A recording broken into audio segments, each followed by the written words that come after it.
Hello everyone, welcome to Grade Up, India's number one trusted brand for ESE, GATE and PSU। और आज हमारे साथ हैं तरुष मेहता, जिन्होंने गेट 2021 में 52 rank, that is AIR 52 achieve किया है।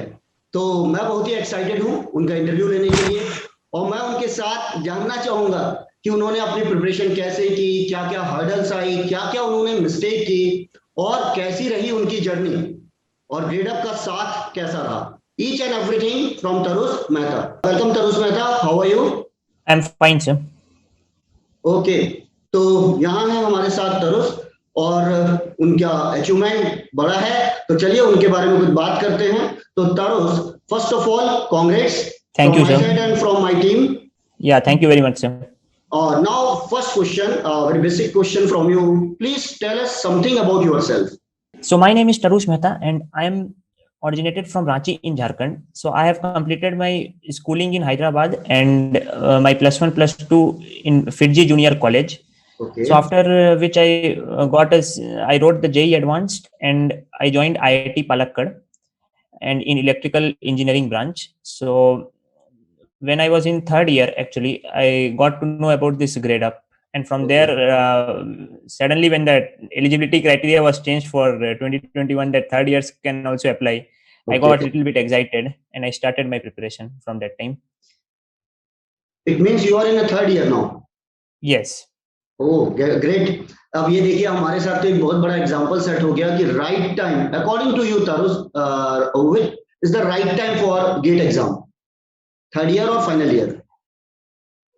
According to me, sir, the right time for GATE exam is third year because fourth year में फिर placement ये सब का मतलब एक प्रेशर रहता है। तो अगर थर्ड ईयर में एक गेट का सीट क्लियर हो जाए तो ये मतलब बहुत एडवांटेजियस है। फिर फोर्थ ईयर में आराम से प्लेसमेंट ये सब में बैठ सकते हैं अगर मन किया उस समय। तो मतलब ऐसा है कि IIT मुंबई ने आपके लिए दरवाजे खोल दिए, अच्छी अपॉर्चुनिटी दी इस साल जो इन्होंने एक चेंज लिया। आपने देखा भी होगा तरुण, आपका भी एक्सपीरियंस रहा होगा, हमारा भी एक्सपीरियंस रहा है कि जितना गेट का जो सिलेबस है वो अब तो करीब करीब थर्ड ईयर कवर हो जाता है। फाइनल ईयर के कोई भी सब्जेक्ट वैसे गेट में उतने इंपॉर्टेंस है नहीं, और खासकर फाइनल ईयर में हम प्रोजेक्ट पर ध्यान देते हैं, हम प्लेसमेंट पर ध्यान देते हैं। और ये पहले बहुत साल पहले ये था कि थर्ड ईयर में एलिजिबल होते थे, देन फाइनल ईयर वाले, है ना। और उसके बाद ये अच्छा मूव है ताकि स्टूडेंट जो है वो जो फाइनल ईयर में सिंसियर हो रहा है वो थर्ड ईयर में। और देखिए शादी के ढोल शादी में ही अच्छे लगते हैं, है कि नहीं?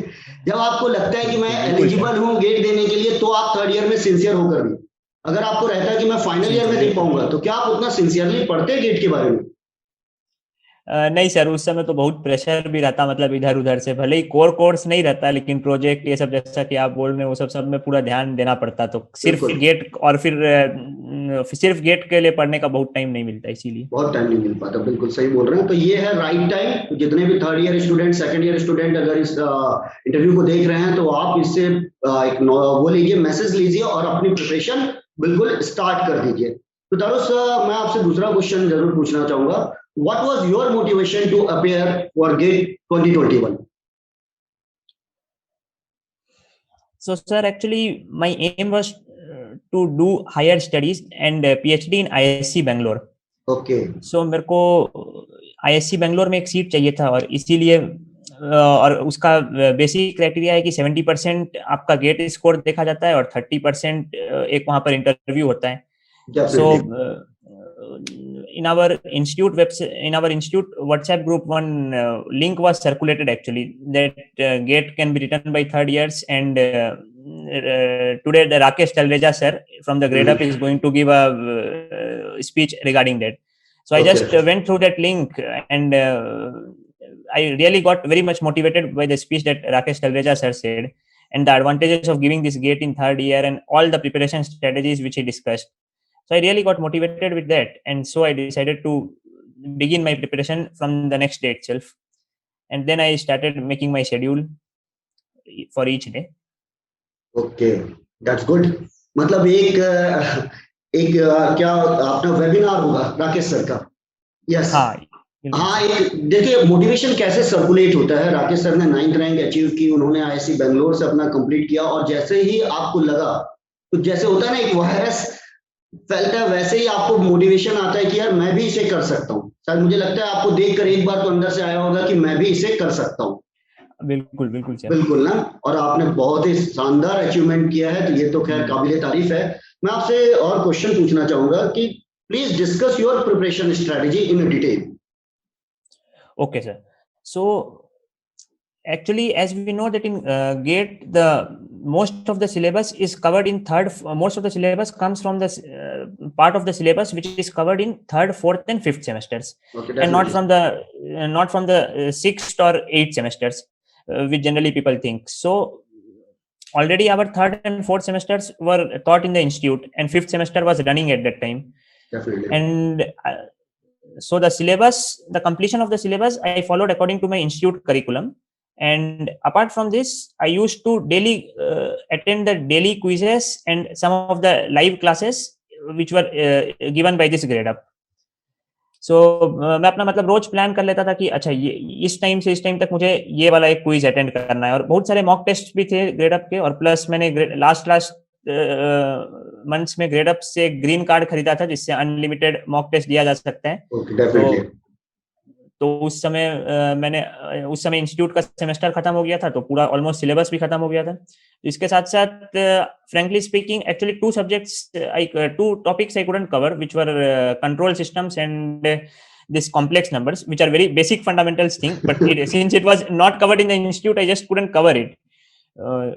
But in spite of that also, there were some strategies which were given by Chandan Jha sir regarding the preparation, that not to focus on the very hard subjects like communications and semiconductors, but to first master the subjects in which you can score very good. So वो subjects 4 subjects उन्होंने बताया था। एक था network theory, एक था ये control system जो अनफॉर्चुनेटली कवर नहीं हो पाया, और एक और ये सिग्नल प्रोसेसिंग का, और एक इंजीनियरिंग मैथमेटिक्स का। तो मैंने पहले 10 दिन इन चारों सब्जेक्ट्स को अच्छा से मास्टर कर लिया, और यहाँ ये चारों सब्जेक्ट से मतलब कोई भी क्वेश्चन कहीं से भी आने से मैं उसे बना देता था। इसके अलावा सेमीकंडक्टर्स और जो कम्युनिकेशन जो मेजर सब्जेक्ट्स माने जाते हैं इसी के लिए, उसे रोज थोड़ा थोड़ा पढ़ने लग गया। लेकिन ये सब को मतलब मैंने जितना मतलब इंस्टीट्यूट में पढ़ा था उतना पढ़ा, और मेनली ये जो 4 मतलब स्कोरिंग सब्जेक्ट्स है, I just cleared the concept there so that I can score well in this. Definitely. और उसके बाद ये जो लास्ट मंथ था, इस लास्ट मंथ में मैंने हर दिन एक एक मॉक टेस्ट देना शुरू किया, फुल लेंथ मॉक टेस्ट, जिससे थोड़ा टाइम मैनेजमेंट ये सब का प्रिपरेशन होने लग गया। ओके, तो देखो जैसा कि हम लोग हर लेक्चर में ये तरुष, आप तो खैर अभी आपने एग्जाम निकाला है 3rd ईयर में, हम लोग मुझे हो गया इस फील्ड में 20 इयर्स, हम लोग हमेशा बोलते हैं कि अगर आपका कोर सब्जेक्ट में आप कमांड करना चाहते हैं तो पहले आप फर्स्ट ऑफ ऑल बेसिक में कमांड कर लीजिए। नेटवर्क है, सिग्नल सिस्टम है, कंट्रोल है, डिजिटल है, ये स्कोरिंग भी है, और सबसे अच्छी बात क्या है पता है, ये धोखा नहीं देते, फेथफुल है। जैसा तारुष ने बोला ना कि यार बनेगा क्वेश्चन, अगर आपने थोड़ा सा भी डेप्थ में नॉलेज लिया है, मैथ अगर आपने ठीक से पढ़ा है तो इसके क्वेश्चन तो बनेंगे ही। साथ में अगर आप कोर में जाते हैं तो कोर एप्लीकेशन बेस्ड होता है, तो कई बार क्वेश्चंस बनते हैं, कई बार नहीं बन पाते, लेकिन 50% पोर्शन जो होता है, 50% जो क्वेश्चंस होते हैं वो इस पोर्शन से आ जाते हैं।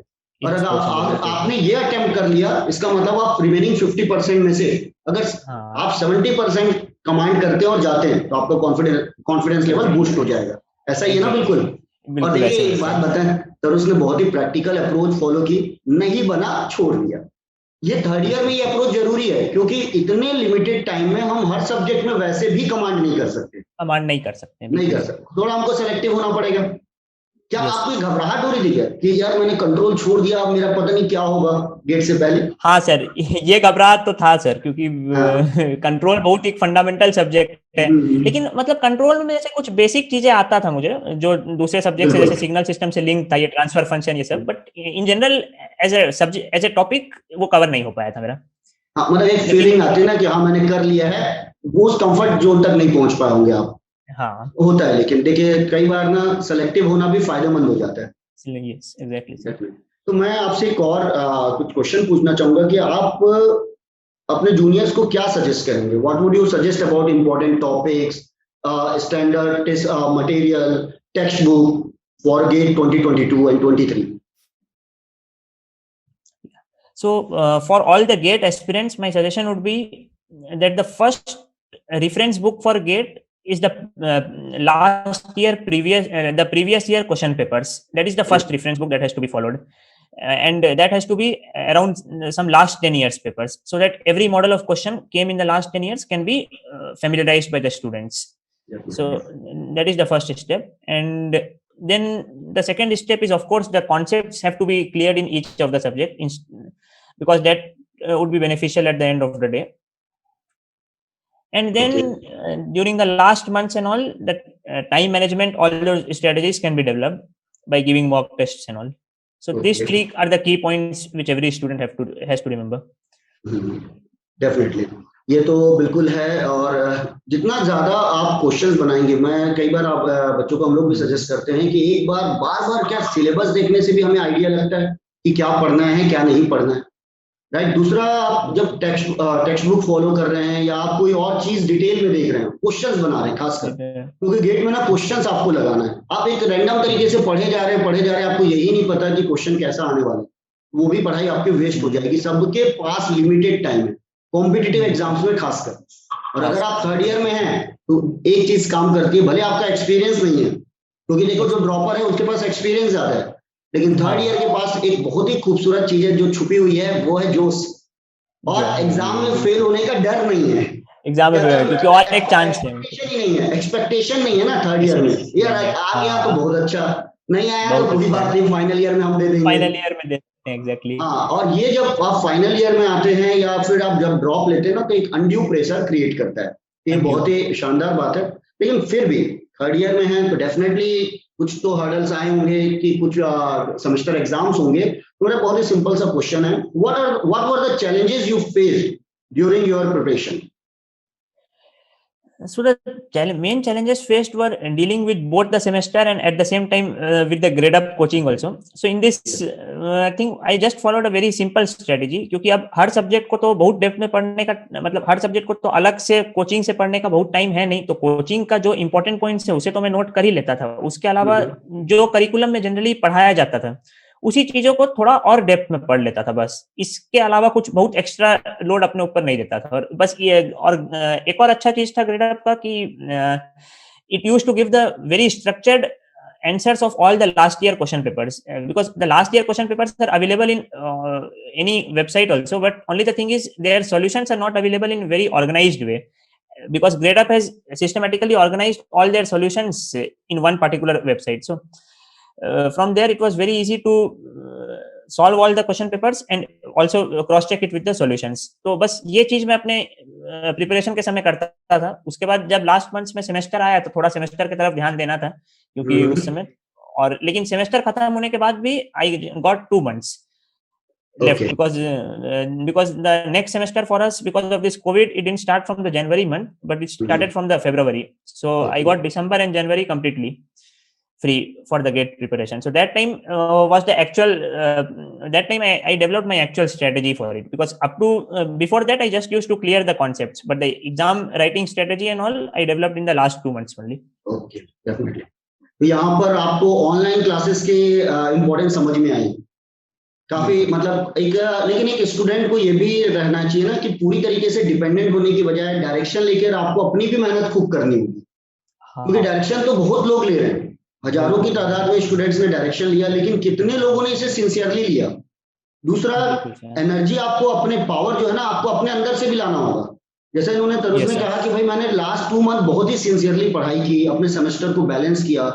मतलब आप 1-to-1 जाके इंटरेक्ट नहीं कर सकते फैकल्टी मेंबर्स, ये लिमिटेशन है। फैकल्टी हजारों लोगों को डायरेक्शन देती है, लेकिन उनमें से कुछ बच्चे फॉलो करते हैं और वो रिजल्ट फिर बोलता है कि हाँ भाई ये देखो बात क्या यूनिवर्सल ट्रूथ था सर, आपने ऐसा कहा था, आपने ऐसा डायरेक्शन दिया था और ये चीज हमारे फेवर में आई है। तो उन बच्चों को मोटिवेशन आना चाहिए जो वाकई प्रिपरेशन कर रहे हैं और लगे रहना चाहते हैं, राइट। तो आपने तो बताया ही कि क्या ग्रेडअप ने हमारी हेल्प की एंड सो ऑन, किस तरीके से आपने देखा। मैं जस्ट आपसे पूछना चाहूंगा, बहुत सारी सिली मिस्टेक्स होती है during exams, yes, normally we are making the mistakes. So what are the mistakes that you might have made during your preparation that you would advise fellow aspirants to avoid simply? Yeah, so mistakes in the sense, Actually, I didn't prepare the I couldn't cover the control systems. That was my first mistake. Okay. But I would suggest all my friends to please cover this, at least not leave the fundamental topics, because they are useful at the end of the day. And also, like spending too much time in solving a problem in a day, that was one of my habit. That should be there with all the friends, because because in the exam also we cannot spend too much time for a single problem. So the thing is, like, we have to not only solve a problem, but we have to also think about some shortcut ways of approaching to an answer for the problem. Definitely. Because just solving a problem won't help. We have to also think about how to solve that problem in the most simplest manner, because in GATE the questions are framed such that it can, all the 65 questions can be solved in that 3 hours. So this thing has to be realized. Definitely, ये मतलब आपने ना बिल्कुल पते की बात बोल दी है कि कई बार क्या होता है, जैसे number of platforms are available for doubt clearing sessions now these days on YouTube and different platform, different WhatsApp group, different groups on what Telegram channel and so on, right? लेकिन कई बार बच्चे क्या होता है, एक पर्टिकुलर क्वेश्चन में ना फंस जाएंगे, यार ये अगर मेरे से सॉल्व नहीं हुआ या ये टॉपिक मैंने कमांड नहीं की तो मैं गेट क्वालिफाई नहीं कर पाऊंगा। अब उसको लेकर वो ज्वेल में घूम रहे हैं कि जब तक ये मुझसे नहीं बनेगा मैं आगे नहीं बढ़ पाऊंगा। लेकिन अगर आप कभी भी ऐसा फंसते हैं तो आप उसे ना छोड़ दीजिए, बस ठीक है यार कोई सोर्स मिलेगा तो आंसर आ जाएगा, अदरवाइज हजारों क्वेश्चन है, इस क्वेश्चन की प्रोबेबिलिटी क्या है आने की? नथिंग। आप अगर उस पर रुक गए तो आप आगे नहीं बढ़ पाएंगे। एग्जैक्टली यही है ना, ये सिंपल स्ट्रैटेजी है। और अगर आपके पास अगर 2 महीने में ऐसे 10-20 क्वेश्चन में आप फंस गए किसी भी सब्जेक्ट में, ठीक है, तो आपने तो बिल्कुल अपना मैच ही गंवा दिया। तो आगे बढ़िए और धीरे धीरे आपकी कमांड होती चली जाएगी और ऑटोमेटिकली कई बार जब हम नेक्स्ट सब्जेक्ट पढ़ते हैं ना, पुराने के सॉल्यूशन कई बार हमको क्लिक कर जाते हैं क्योंकि they all are what correlated. आपने देखा होगा तरुष ये बात की भाई, जब हम सिग्नल पढ़ रहे हैं तो नेटवर्क के कॉन्सेप्ट क्लियर हो रहे हैं, जब नेटवर्क पढ़ रहे हैं तो एनालॉग के कॉन्सेप्ट है, एनालॉग में जाके नेटवर्क के कॉन्सेप्ट कई बार क्लियर हो जाते हैं। फर्स्ट ऑर्डर ट्रांजिएंट के पूरे कॉन्सेप्ट एनालॉग में है। पूरा इतना क्या रहा होगा डेफिनेटली आपका experience.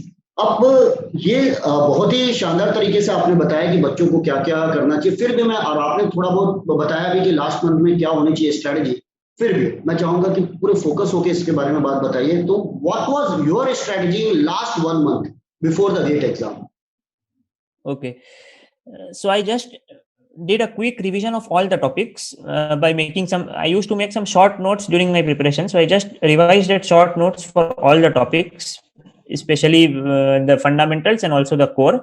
And I made it a habit that every day I have to, or in every alternate day at least, I have to attend a full length mock test and do the test analysis of that test that particular day itself, so that any question doesn't get missed. And by grade up, the mock tests were organized in a very structured way. So it was really very useful for me to attend the mock test daily, and then the solutions were also the solutions also came after I submitted each test. So it was very easy to cross check with the solutions that where I am, and from there I could actually understand that in which topics I am lagging behind and which topics I need to revise again, and I need some more practice in those topics. So just this thing I did in the last 1 month, which also helped me in developing some time management skills and all. Definitely. मतलब short notes and detailed notes. Short notes and details. It is required or not required? During the clearing of the concepts, detailed notes are required, but short notes are required for quick revision, especially during the last month, because revising a huge stuff of syllabus in the last month is very hard. So that time short notes would be a very good way of revising all those topics. देखिए हम लोग, देखो मैं हमारी class में हम लोग बात बोलते हैं, लेकिन कई बार क्या होता है ना, जो न्यू जनरेशन है, जैसे हमें तरुष मेहता न्यू जनरेशन नई पीढ़ी के हैं, हम भी इनसे सीख रहे हैं, राइट? लगातार हम इंटरव्यू ले रहे हैं तो हम लोग बच्चों से बहुत कुछ सीख रहे हैं। हम बोलते हैं तो अब हम लोग को पेरेंट्स की कैटेगरी में डाल दिया गया, अरे सर आप लोग तो रोज ही बोलते हो। ये आपके सामने एग्जाम्पल है, देख रहे हैं आप, शॉर्ट नोट्स, डिटेल नोट्स। आपने डिटेल नोट बनाया, आपके कॉन्सेप्ट क्लियर हो गए, लेकिन आपको एग्जाम में लास्ट मंथ में क्विक रिविजन करना होगा। और सबसे ज्यादा जो आप भरोसा करते हो ना, वो अपने आप पर करते हो। तो जो आपने अपने हाथों से नोट्स बनाए, जो आपने क्रिएट किया, उसको समझना ज्यादा आसान है ना कि किसी और के नोट्स समझना। Notes exactly. बिल्कुल, आप अपने हाथों से लिखते हो, आपकी हैंडराइटिंग आपको बात समझ में आती है, आपने किस मूड में लिखा है, किस डायरेक्शन में आपने उसको लिखा है, each and everything is important. और लास्ट के जो 15 डेज होते हैं खासकर, उसमें हम जब पैनिक होते हैं तो शॉर्ट नोट्स हमको उससे बाहर ले आता है और हमको लगता है हाँ भाई हमने कुछ पढ़ा है। मैंने देखा है कि हर बच्चे को लगता है लास्ट समय में कि मैंने कुछ पढ़ा ही नहीं है, मेरा हो पाएगा या नहीं हो पाएगा।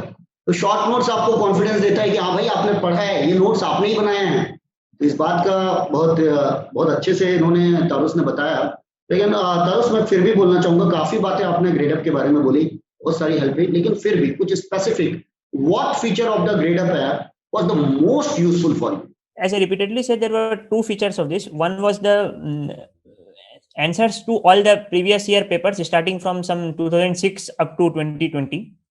So Okay. because finding all the papers at one place is very difficult, and also the question papers of GATE attached with their solutions at one place, that is very difficult, but that was given in GradeUp app. So that one thing really helped me. And this solving the last year previous papers, I did it throughout my preparation. As soon as I used to complete a subject, I used to solve all the previous year questions of it. And apart from this, the second advantage was this mock test, because this mock test, otherwise in any other see, our institute doesn't organize any particular mock test for the GATE, and also in many other coachings it is not organized in the way in which GradeUp gives it. So basically because GradeUp, there were variety of mock tests. There were also, along with the full length mock test, there were part mock tests also, which were given for per subject. So by using that, we could give some tests to just see how much we can score in that particular topic or not. So both this part tests and full tests of GradeUp was the second feature which I liked the most. हमेशा का experience रहा है कि student have limited time. कहीं आपको एक होता है कंटेंट है लेकिन वो रैंडम है क्योंकि उसके पीछे एक्सपीरियंस यूज नहीं हुआ है, राइट। कई बार हम लोग बोलते हैं तरुष कि फ्री में मिले तो हम जहर नहीं खा सकते।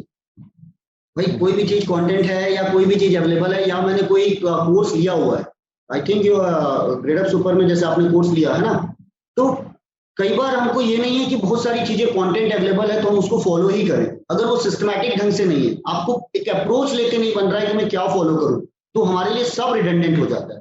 यहाँ इस बात की बड़ी कोशिश की जाती है कि सब कुछ आपको सिस्टमैटिक ढंग से मिले, चाहे वो मॉक टेस्ट हो, चाहे वो आपको कंटेंट हो, क्योंकि लास्ट टाइम में जब यूजर जब उसे फॉलो कर रहा है तो वो फ्रेंडली होना चाहिए। It should be what user friendly. आपको बात समझ में आनी चाहिए। तो मैं आपसे एक फाइनल क्वेश्चन जरूर पूछना चाहूंगा क्योंकि बच्चे फिर आपसे भी मोटिवेट होंगे।